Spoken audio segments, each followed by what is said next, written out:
Igreja Evangélica Testemunho Apostólico. A palavra de hoje será ministrada pelo pastor Flávio Leonel. Desejamos um bom culto e que Deus seja louvado. Para você que está chegando através das redes sociais, nós estamos no culto da família, abrindo as nossas Bíblias em João capítulo 6, no seu versículo 63, com a temática: o estender das mãos tocam mais do que palavras. Deus tem algo a ministrar ao nosso coração nesta manhã, que está direcionada diretamente a esse texto. E eu quero ler de antemão primeiro o versículo 63, para nós intercedermos por esta palavra. E diz assim: o Espírito é o que vivifica, a carne para nada aproveita. As palavras que eu vos disse são Espírito e vida. Jesus, eu quero te agradecer por essa manhã que o Senhor nos proporciona, de estarmos reunidos, entoarmos louvores, e nós já podemos te ouvir de algumas formas essa manhã, através de louvores, através, meu Deus eterno, das ministrações que já houveram nessa manhã, e nós queremos continuar ouvindo a tua voz. Para isso, meu Pai, nós clamamos pela presença deste Espírito, que Ele continue falando conosco, que Ele continue direcionando agora a vida do pregador, e meu Deus eterno, que todo eu venha se calar, e que sim, a primazia seja dada ao Teu Espírito Santo. Se acaso há alguma oposição maligna, alguma coisa que venha tentar atrapalhar esse intuito de ouvir a Tua palavra, que seja derrubado agora, que caia por terra agora em nome de Jesus, e que haja liberdade. Somente ao Teu Espírito Santo, que Ele venha falar mais alto ao nosso coração. É tudo que nós te pedimos e desde já te agradecemos. Você vai assentar, aplaudindo, glorificando essa presença maravilhosa do Espírito Santo de Deus. Graças a Deus, aleluias. Jesus foi quem desferiu essas palavras, e Ele diz que o Espírito é o que vivifica. E quando nós observamos esse texto, a gente fica pensando: que Espírito é esse? Será o Espírito Santo? Não, o Espírito do qual ele está falando aqui é a palavra, ou o poder de Deus. O Espírito vivifica, e ele está falando isso justamente depois de ter um impasse muito grande com a multidão. Ele estava pregando na Galileia. Ele tinha acabado de desferir o sermão da montanha, onde ele estava ensinando o povo. Um povo que há tempos estava descrente de quem era Deus para eles. Por quê? O povo estava sendo suprimido por Roma. Roma tinha colonizado o povo judeu. Muitos deles não tinham provisões em casa. Muitos deles estavam passando necessidades ferrenhas mesmo, em não ter o que comer, para vocês terem uma ideia. E um dia aparece um Jesus Cristo, do qual os povos começaram a clamar sobre a vida dele, que ele era o Messias. E este povo começa a reconhecer em Jesus que realmente ele era o Messias. Mas por quê? Talvez pelos motivos errados, talvez pelos mesmos motivos que nós temos vindo à igreja. Talvez nós temos nos equivocados em seguir e andar após o Senhor. Pastor, como é que o senhor pode falar isso? Eu estou aqui, eu venho aqui toda semana, eu venho aqui toda quarta-feira, toda sexta, eu venho aqui, eu venho nos trabalhos, eu venho no evangelismo. E por que você faz tudo isso? Talvez com o mesmo intuito ou o mesmo ímpeto do que este povo estavam seguindo Jesus agora. Este povo começa a seguir Jesus, porque num primeiro encontro que tiveram com Jesus, Jesus estava pregando dentro de um barco, ou melhor, em uma montanha, e ele começa a observar o povo, porque as horas já se avançavam, e ele chama um dos discípulos, a saber, Filipe, e fala: olha, alimento, não tem pão para essa multidão. Filipe começa a questionar: mas Jesus, é melhor que o senhor dispense, para que eles vão embora, e eles vão comer em casa. E Jesus sabia, assim como ele sabe da minha e da sua necessidade também. Ele sabe como é que você chegou aqui nesta manhã. Talvez você não contou para ninguém, mas ele sabe. Jesus sabia que se aqueles povos voltassem para casa, talvez eles não teriam provisões em casa. Roma já tinha suprimido tudo, tinha pegado tudo que eles tinham.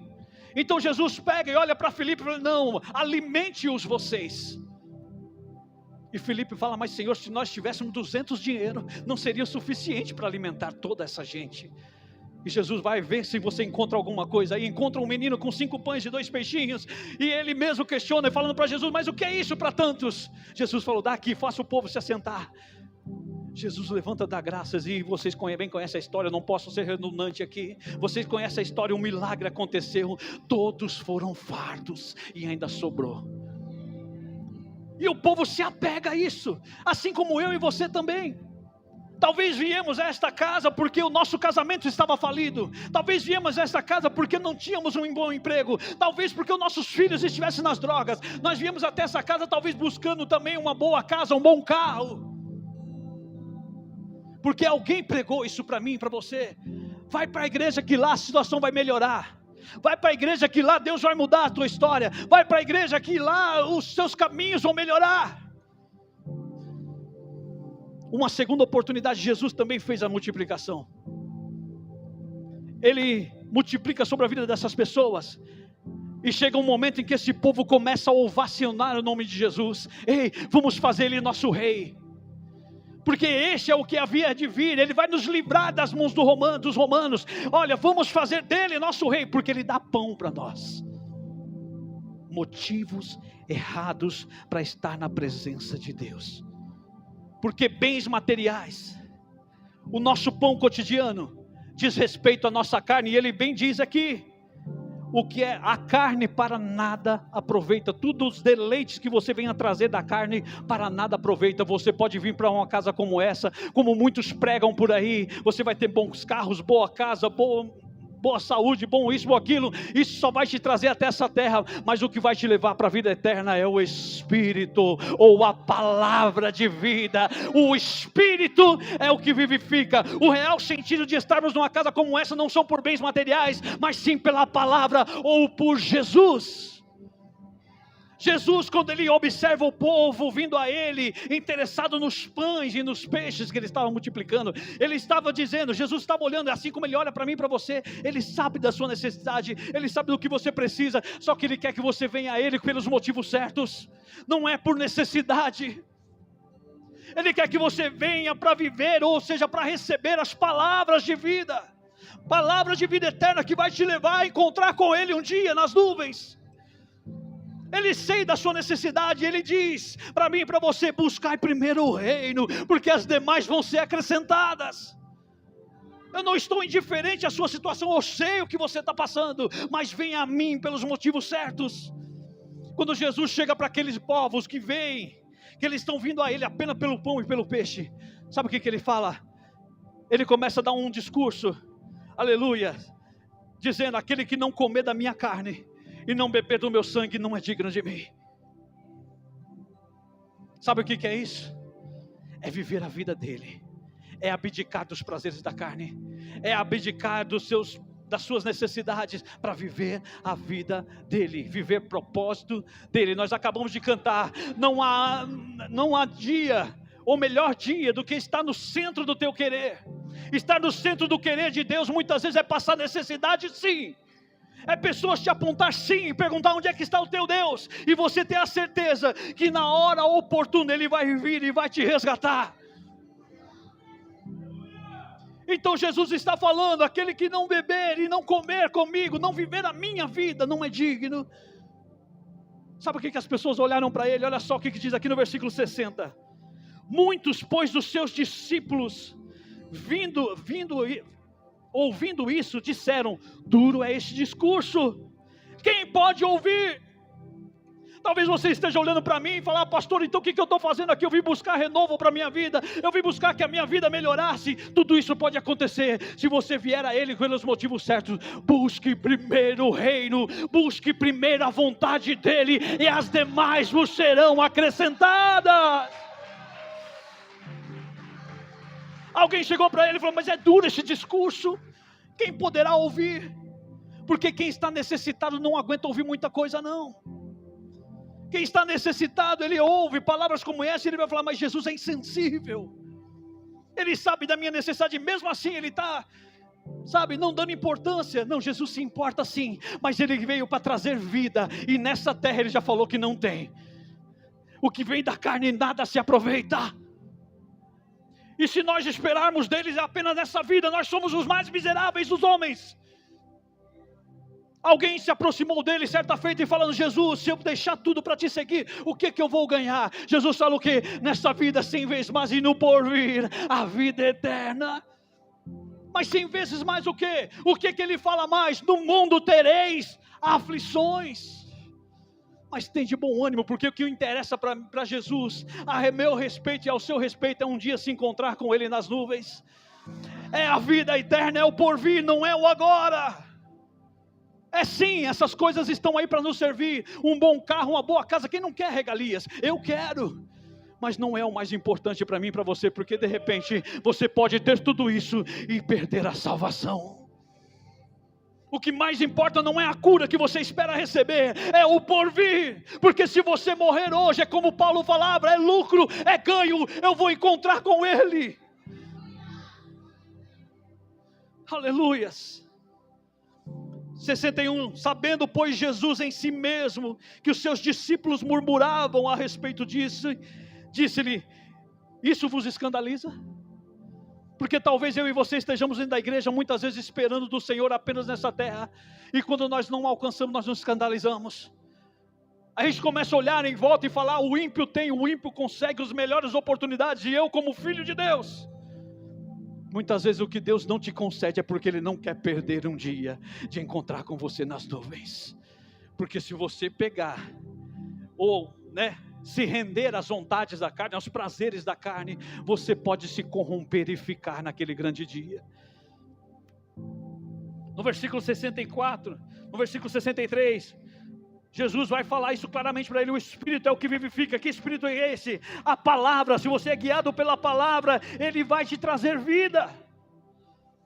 A carne para nada aproveita. As palavras que eu vos disse são Espírito e vida.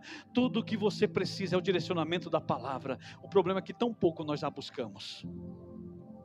E por que não buscamos? Por causa do que vem escrito agora no versículo 64. Olha o que diz lá: mas há alguns de vós que não creem. Porque Jesus sabia desde o princípio quem eram os que não criam e quem eram os que havia de o entregar. Porque a gente espera muitas vezes os bens materiais aqui. Quando a gente não consegue, o que acontece? A primeira coisa que acontece na vida de um cristão, quando ele não consegue bens materiais, quando ele não consegue mudar de vida na igreja, o que acontece? Abandona a igreja. E o pior não é só abandonar, é sair falando: não vou mais lá porque o pastor não tem a unção, não vou mais lá porque fulano me olhou torto, fez isso ou fez aquilo. Quem vivifica é a palavra, não são homens. O homem é carne. Ele está falando que o da carne nada se aproveita. Se você vem aqui se pegar a homens, você é o mais miserável dos homens. Se apega à palavra contida, à verdade contida. 65 dizia: por isso eu vos disse que ninguém pode vir a mim, se meu Pai não lhe for concedido. Quando você vem ao Senhor por motivos certos, a coisa começa a dar uma guinada. Se você busca primeiro o reino, a coisa começa a dar uma guinada. O problema é que quando nós falamos em fazer a vontade de Deus e suprimir a carne, os desejos carnais, para nós é algo, impensável. Porque você começa a olhar à volta e fala assim: se eu sou filho de Deus, e perante a Bíblia mesmo me revela que eu sou livre, como é que eu posso não usufruir dos bens desta terra? Você pode sim, mas Deus não vai te perder te dando algo que vá te prender a ela. A Bíblia fala que nós somos peregrinos nesta terra, estamos aqui de passagem. O nosso lar é lá, o nosso lugar é com Ele. O problema é que quando nós viemos, e como eu estou fazendo nessa manhã, trago uma palavra como essa, vai ter alguém que vai se escandalizar: então eu vou embora da igreja. Porque foi assim com Jesus, quando Jesus falou: olha, a partir de hoje eu não vou dar mais pãozinho e peixe para vocês. Eu sei que é necessidade de vocês, mas vocês vão ter que agora comer da minha carne e beber do meu sangue. Ou seja, viver a minha vida, vocês vão ter que renunciar. Porque diz que Ele, mesmo sendo Deus, se despiu da sua glória e veio a este mundo se fazendo como um pecador, e morrendo, e foi fiel até a morte, e morte de cruz. Ele está falando, quem não agir assim, não é digno. Renunciar. Deixar os ímpetos carnais. Sabe o que acontece quando Jesus chamou esse povo para falar mais sério? Olha o que aconteceu no versículo 66. Desde então muitos de seus discípulos tornaram para trás e já não andavam mais com ele. Porque basta você saber que não vai alcançar algo do Senhor, ou basta o Senhor falar para você, não, espera um pouquinho, eu vou embora da igreja, não dá mais para mim, pastor, eu vou buscar outra igreja, porque lá tem palavra, lá tem unção. A verdadeira palavra é aquela que vivifica, e ela está na tua mão agora mesmo. É que tão pouco abrimos para ler. Você não precisa de ombros, você precisa da visão espiritual, de ler a palavra, do direcionamento da palavra. Quando Jesus vê muitos indo embora, olha o que ele faz no versículo 67. Então disse Jesus aos 12, quereis vós também ir? Porque se eu e você estivermos aqui apenas esperando os bens dessa terra, talvez quando a trombeta soar você não vai estar com ele. O que Jesus estava falando aqui para os discípulos, não perca tempo. Se você veio aqui pelos motivos errados, não perca tempo. Não perca tempo. Busque primeiro o reino dos céus. E quem entende isso vai responder com propriedade para o Senhor no versículo 68, olha o que Simão Pedro fala. Respondeu-lhe, pois, Simão Pedro, Senhor, para quem iremos nós se só tu tem palavras de vida? Não tem para onde nós irmos. Essas pessoas sabiam a indiferença que eles viviam em meio aos próprios patrícios, sabe, contemporâneos deles mesmo. Mas muitos daquela época, para não passar necessidade, se venderam para os romanos. Viviam uma vida aquém. Não, eles tinham regalia sim, mas de que forma? Sendo vendido ao inimigo, cultuando a outros deuses, fornicando, profanando o altar de Deus. Aqueles que querem ser fiéis, meu querido, vai passar por prova mesmo, vão ser vetados mesmo de muitas coisas, mas o porvir, é como diz lá em Malaquias, naquele grande dia verás a diferença entre o que serve e o que não serve. Não é o agora, é o porvir. Não, pastor, eu queria alguma coisa agora. E talvez isso seja fruto de quê? Do evangelho errado que nós ouvimos. Eu vivi esse evangelho. As igrejas neopentecostais, elas viviam isso. Pregavam e até hoje pregam. Vem que você vai ter carros, mansões e isso e aquilo. Seu casamento, sua vida. Você vai ser próspero.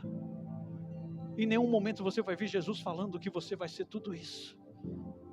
Pelo contrário, esse evangelho pífio, quem pregou foi o Satanás. Quando ele está lá no deserto, o que ele oferece para Jesus? Tudo isso te darei. E tem muitos seguindo a esses por aí. Posse, riqueza, poder. Isso não é evangelho de Cristo. Evangelho de Cristo, toma a tua cruz e siga-me. Evangelho de Cristo, se não deixar pai, mãe, irmão, não é digno.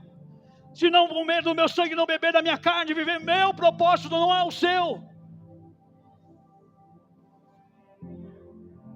Cuidado com os evangelhos que estão sendo pregados por aí. Não, você não precisa mudar de vida não. Vem, pode vir como você está. Deus ama a todos. Isso não é evangelho de Cristo. Quem pregou esse evangelho foi a serpente. Lá no jardim do Éden, boba, come. Você vai ser igual a Deus, não vai te acontecer nada não. Nós estamos vivendo esse evangelho nos altares. Só que Jesus está querendo trazer à tona para mim e para você, que o evangelho que vivifica é o da palavra genuína. Andai por ela, caminhai por ela. Anos se passaram a partir deste momento que Jesus encontra com o povo. Muitos se dispersaram. Jesus olha para os 12 e fala, vocês também não querem ir? Porque talvez vocês estejam perdendo tempo comigo. Talvez vocês estejam esperando em mim algo que eu não vou dar para vocês aqui na terra. Eu vou dar no porvir. Então Pedro é ousado no Espírito Santo de dizer: não, Senhor, somente no Senhor é que nós encontramos palavras de vida eterna. Esses ficaram firmes até a morte de Jesus. Esses ficaram firmes para poder ver ele subir no assunto ao céu. Eles estavam vivos para ver Jesus falando para ele: ide agora em toda Jerusalém e Samaria, e prega, e batizando em nome do Pai, do Filho e do Espírito Santo, para que todos creiam. Esses homens foram intrépidos em levar o mesmo evangelho de Cristo. Não era alisando, não era trazendo: olha, vocês vão ganhar isso, vão ganhar aquilo. Eles pregavam o evangelho genuíno. E enquanto eles estão pregando, já tinham se passado anos que Jesus tinha subido para o céu. E a indignação do povo continuava a mesma mediante um evangelho como esse. Talvez indignados como cada um de nós ficamos agora. Então eu estou enganado na igreja. Eu pensei que a minha vida ia mudar. Pode mudar se você buscar primeiro o reino dos céus. Eu não vou aqui enganar ninguém. Busque a vontade dele, não é a minha. Olha o que acontece quando esses homens começam a pregar. Abra lá em Atos, capítulo 2, no seu versículo 37. Os discípulos estão pregando esse mesmo evangelho. As pessoas começam a se indignar como fizeram com Jesus. E eles chegam para os discípulos e começam a perguntar: o que faremos agora, mediante essas palavras que vocês falaram. Olha só, no versículo 37, o que acontece? Os discípulos pregaram, Atos 2, 37, diz assim: ouvindo eles isto, compungiram-se em seu coração e perguntaram a Pedro e aos demais apóstolos: que faremos, varões e irmãos? Ouviram as mesmas palavras de Jesus e eles estão falando: o que faremos mediante isso que você falou? Ou seja, quem pode se salvar então? Porque nós somos escravos desta carne. Nós, claro, gostamos do prazer dessa terra. Nós gostamos do melhor dessa terra. O que faremos? Olha o que diz o versículo 38. E disse-lhe Pedro: arrependei-vos e cada um de vós seja batizado em nome de Jesus Cristo para perdão dos pecados, e recebereis o dom do Espírito Santo. Você vai ter o dom de discernir essa palavra, de caminhar por ela. O poder de Deus, a palavra. Não tem outra forma. Eles reconheceram: olha, nós somos indignos desta presença. O que faremos? E Pedro continua no versículo 39. Recebam o dom do Espírito Santo, porque a promessa vos diz respeito a vós, e a vossos filhos, e a todos que estão longe, tantos quantos Deus nosso Senhor chamar. E com muitas outras palavras, isso testificava e os exortava, dizendo: salvai-vos dessa geração perversa. E a mesma coisa eu faço nessa manhã: salvai-vos dessa geração perversa, que tem pregado um Jesus de aceitação, que tem pregado um Jesus que vai te fazer isso, fazer aquilo. Ele não prometeu nada disso. Ele prometeu: aquele que ouvir essa palavra e for direcionado por ela, vai ser vivificado. Aquele que buscar primeiro o reino, as demais serão acrescentadas. Se eu vier aqui apenas pelo bem dessa terra, eu sou o mais miserável. Pastor, isso não é real. Quantas pessoas você conhece que são abastadas, tem de tudo, mas não tem paz? Você conseguiu dormir nessa noite de ontem? Eu não sei o que você tem passado, eu não sei qual a falta que você tem tido. Eu sei que você é grato ao Senhor, porque Ele te fez passar em paz. Aquela paz que as pessoas olham e falam assim: como pode? É a paz que excede todo o entendimento humano. Só Ele pode dar, só Ele pode vivificar a mim e a você. Aleluias, aleluias. E aquele povo se entregou a esta palavra. Quando Pedro está falando com ele, junto com os demais apóstolos, eles resolveram se render a esta palavra. Olha só o que diz o versículo 41. De sorte que foram batizados os que de bom grado receberam a sua palavra, e naquele dia agregaram-se quase 3.000 almas. Talvez a igreja está faltando pregar o evangelho genuíno. Talvez a igreja esteja precisando voltar a pregar o evangelho da verdade. Ah, não, vamos usar de estratégia para ganhar esse ou aquele. Não, Deus não quer estratégia. A melhor estratégia, ou seja, o plano perfeito foi Jesus. Ele veio a essa terra e Ele não prometeu nada para ninguém. Ele disse: toma a tua cruz. Vocês vão ter 100 vezes mais aqui. 100 vezes mais o quê? O que você já tem. Ah, pastor, eu tenho sofrido perseguição. Se prepara que vai vir mais. Ah, eu fui traído. Se prepara que vai vir mais. Mas eu estou na igreja agora. Você vai ser traído aqui.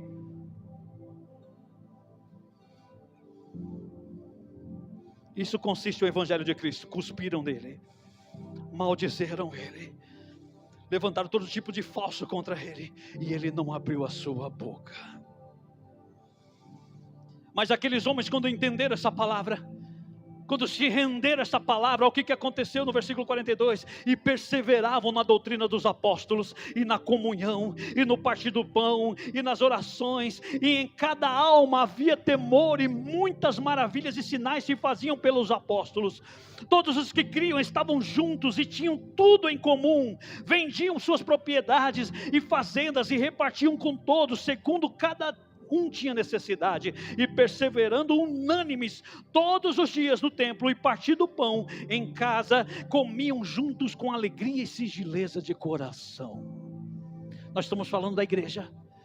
Será que nós, como igreja, eu estou falando da igreja no sentido universal, será que nós temos vivido isso? Será que nós temos causado esse efeito nas pessoas, de apenas ouvir uma palavra, se renderem ao ponto de vender as propriedades? Ou seja, eu não preciso mais do que é dessa terra, eu quero viver isso, eu quero morar dentro dessa casa, eu quero viver com vocês. Será que nós temos tudo unânimes? Será que nós temos prazer em nos alegrar com os nossos irmãos? Como igreja, nós temos que rever nossos conceitos. E de que formas eles eram reconhecidos? Olha só no versículo 47, louvando a Deus e caindo na graça de todo o povo, e todos os dias acrescentava o Senhor à igreja aqueles que se haviam de salvar. Já pensou que sonho? Você não tem que organizar mais um evento como o que teve ontem de evangelismo, porque as pessoas vão estar sedentas por entrar nessas portas dizendo: eu quero viver com vocês, eu quero comunhão com vocês, eu quero partilhar com vocês. Pastor, então como é que seria esse evangelismo? Como nós deveríamos evangelizar? Porque o Senhor apontou sim, que as igrejas evangelizaram errado, e por isso existem tantas pessoas frustradas, existem tantas pessoas que voltaram para trás, pessoas que não querem mais saber de igreja hoje. Como é que seria esse evangelismo? Olha o que vai dizer aqui no capítulo 3. Vai ter um exemplo clássico para nós, como que nós deveríamos abordar isso, como igreja.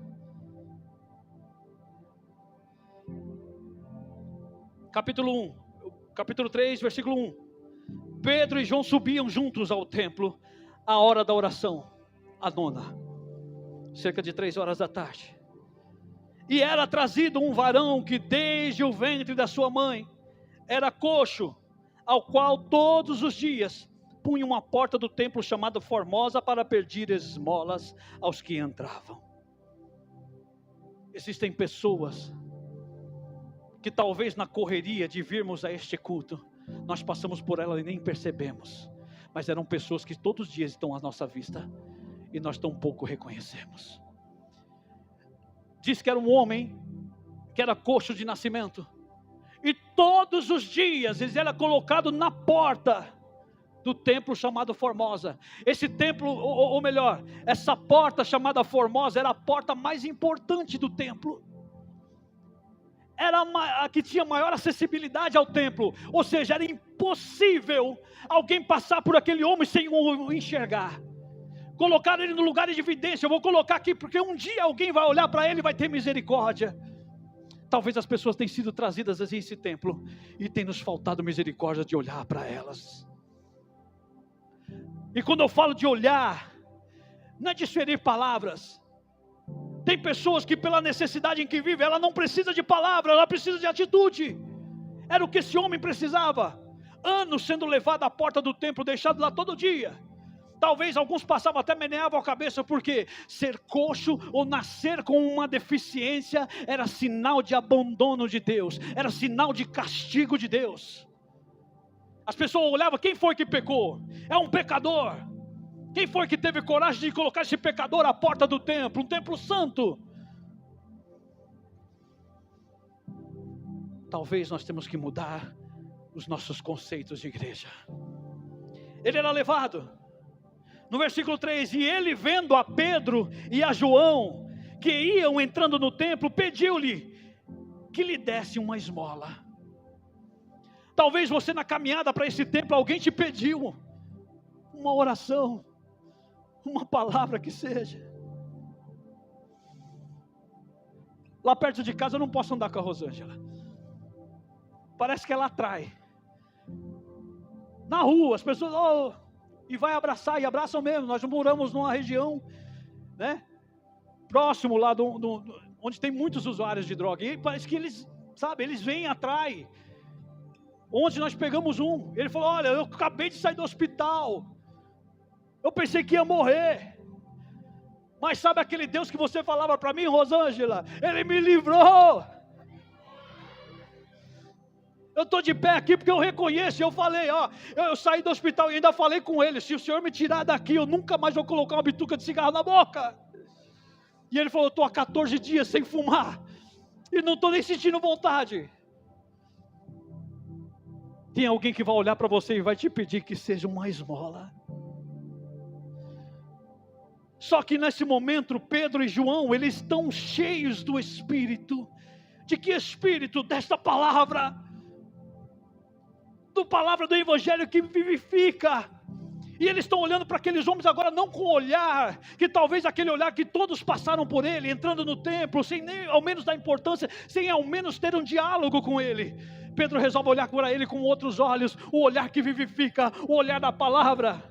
Olha o que diz o versículo 4, e Pedro com João, fitando os olhos nele, disse, olha para nós. Nós como igreja temos que deixar de ser indiferentes com as pessoas. Mas é um drogado, é uma prostituta. Fite os olhos nele. Não desvie o seu olhar, não passe de largo não. Fita os olhos nele. Sabe o que é isso? É sentar, observar qual que é a necessidade. Pedro e João olham para ele e fitando os olhos dele, viu, eu sei qual que é a sua situação. Eu sei o que você está passando. Eu sei cada humilhação que você vive. Só que olha para nós. É chamar a responsabilidade para mim e para você, igreja. Como igreja do Senhor, nós temos que ser exemplo aos olhos deles. Olha para mim, olha para mim. Olha o que Deus fez comigo, Ele pode fazer com você. Pedro e João olham para ele e dizem, olha para nós. Talvez o homem realmente se admirou, como vocês são lindos. Como eu queria ter uma vida normal como vocês têm. Será que o dinheiro de vocês... Olha só o que João vai falar, Pedro e João. Versículo 5, e olhou para eles, esperando receber alguma coisa. Versículo 6, e disse Pedro, não tenho prata nem ouro, mas o que eu tenho isso te dou, em nome de Jesus Cristo Nazareno, levanta e anda. Não é a minha prata, não é o seu ouro que vai levantar alguém, mas é Jesus Cristo, ou seja, esta palavra, o Espírito vivifica. O que aquele homem precisava não era apenas de andar, era de ter o Espírito vivificado. Mas como eu disse para vocês, e é a tema dessa mensagem, apenas palavras não vão mover o coração de alguém. Às vezes é necessária uma atitude, minha e sua como igreja. Pastor, eu já preguei, eu já evangelizei, dei um tapinha nas costas dele e falei que Deus vai mudar a vida. Ei, isso não é evangelho. Olha como é que esses homens procedem. Eles dizem, em nome de Jesus Cristo Nazareno, levanta e anda.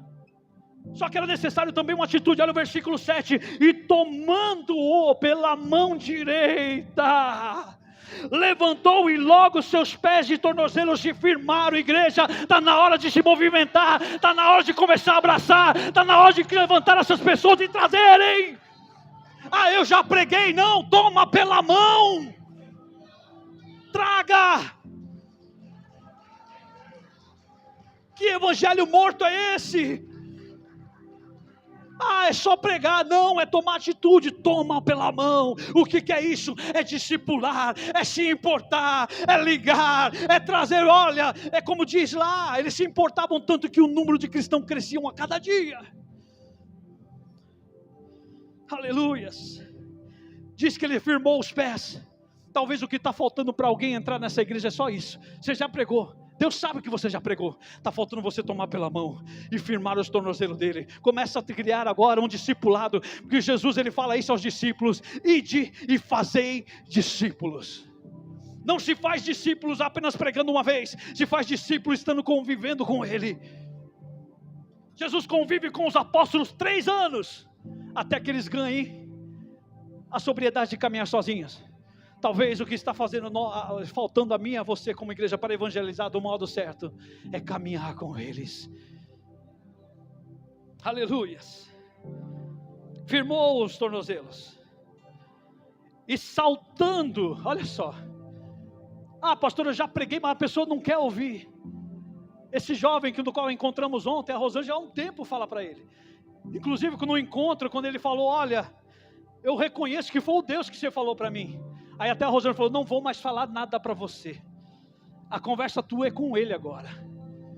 E ele falou: não, eu entendi, Rosângela, eu entendi. E eu estou me preparando. Aleluias. Bastou encostar e entender, vivenciar a vida daquele rapaz, para acontecer algo na vida dele. Quase que ele foi à morte mesmo. Ele passou 15 dias internado.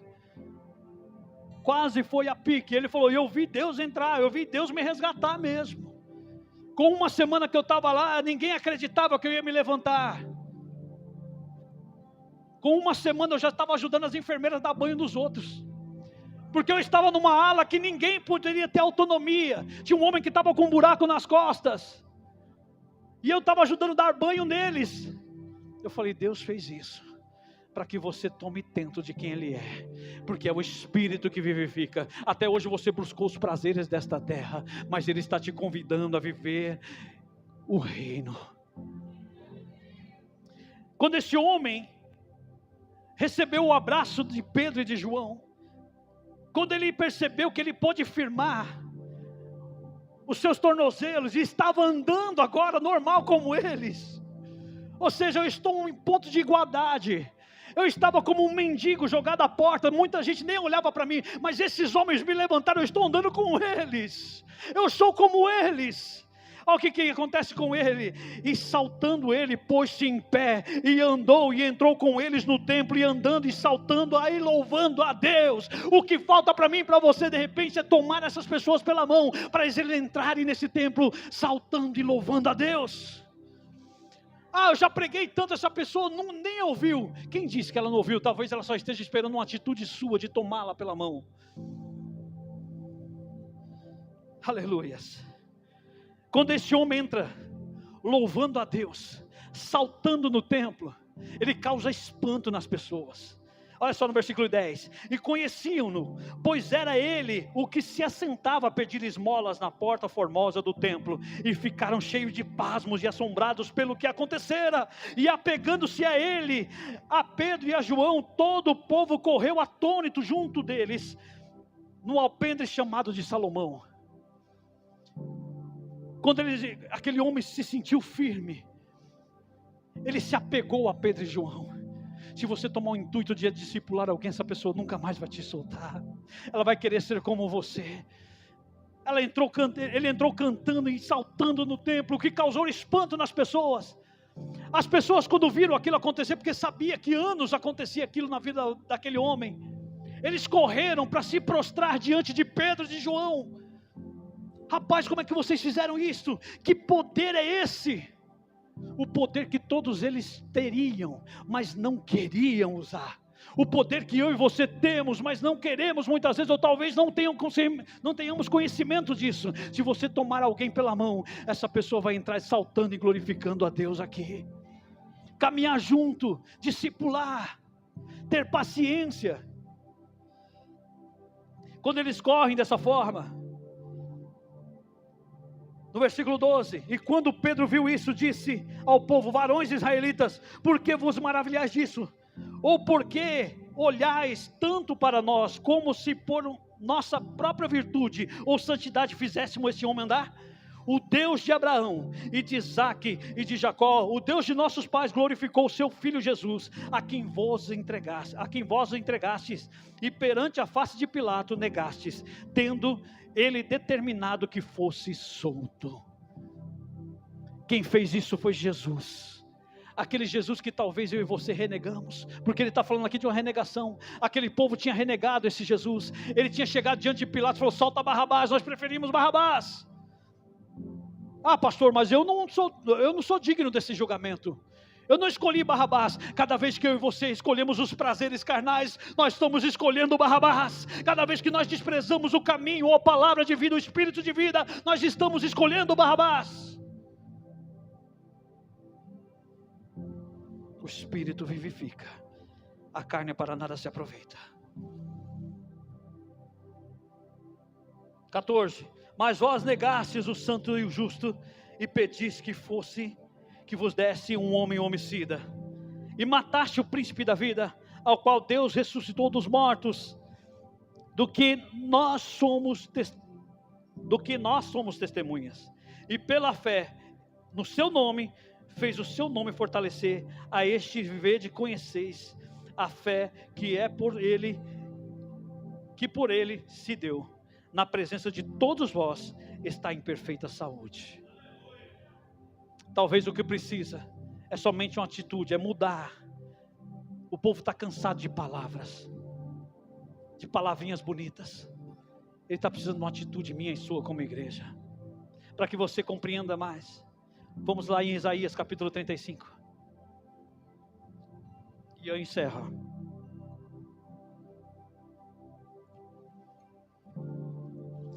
Isaías 35, versículo 1.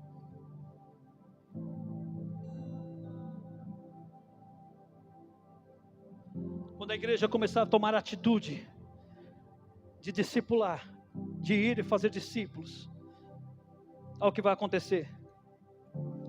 Versículo 1, capítulo 35 de Isaías diz assim: o deserto e os lugares secos se alegrarão com isso, e o ermo exultará e florescerá como uma rosa, abundantemente florescerá e também regurgitará de alegria e exultará. A glória do Líbano se lhe deu, bem como a excelência do Carmelo e de Saron. Eles verão a glória do Senhor, a excelência do nosso Deus. Eles verão não somente em palavras, mas em atitudes. A partir do momento em que nós começarmos a agir dessa forma. De que forma, pastor? Da forma que está falando aqui no versículo 3. Confortai as mãos fracas e fortalecei os joelhos trementes. Dizei aos turbados de coração: esforçai-vos e não temais. Eis que o vosso Deus virá com vingança, com recompensa de Deus. Ele virá e vos salvará. Então os olhos dos cegos serão abertos, e os ouvidos dos surdos se abrirão. Então os coxos saltarão como servos, e a língua dos mudos cantará, porque as águas se arrebentarão no deserto, e ribeiros no ermos. A terra seca se transformará em tanques, e a terra sedenta em mananciais de água, e nas habitações em que jaziam chacais haverá erva como canas e juncos, e ali haverá um alto caminho, um caminho que se chamará o caminho santo. O imundo não passará por ele, mas será para o povo de Deus. Os caminhantes, até mesmo os loucos, não errarão. A partir do momento que nós tomarmos o intuito de ter essas atitudes, de confortar, de fortalecer, o povo vai começar a contemplar a glória de Deus. Eles vão ter motivo para louvar e adorar esse Deus. Enquanto nós estivermos aqui apenas de palavras, e muitas vezes palavras não contidas no Evangelho de Cristo. Ah, pastor, você é contra a prosperidade? Não, eu não sou contra a prosperidade. Até porque a vida de prosperidade está contida em quê? Em de nada ter falta. E a partir do momento que você tem Ele como seu pastor, nada te faltará. O problema é que nós queremos a prosperidade, não queremos Ele como pastor. Ah, eu quero o bem de Deus, mas não quero o Deus do bem. Não sou contra a prosperidade, eu sou contra essa teologia pífia que tem sido pregada. E pregada muitas vezes como o Evangelho de Cristo, do qual não foi Ele quem desferiu. Ele está falando e Ele diz para mim e para você: o Espírito é quem vivifica, viva por Ele. Da carne nada se aproveita. Pensai nas coisas que são de cima.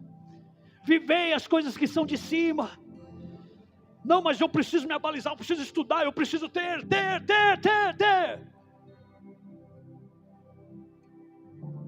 O homem que mais teve nessa terra, ele chegou no fim da vida dele e ele disse que tudo era vaidade. Ele almejava por estar no átrio pelo menos mais uma vez. Davi, ele chega ao extremo de dizer: Senhor, não retire de mim essa presença, não retire de mim o teu Espírito. Sendo Davi quem era, portador de toda a riqueza, de tudo o poder terreno.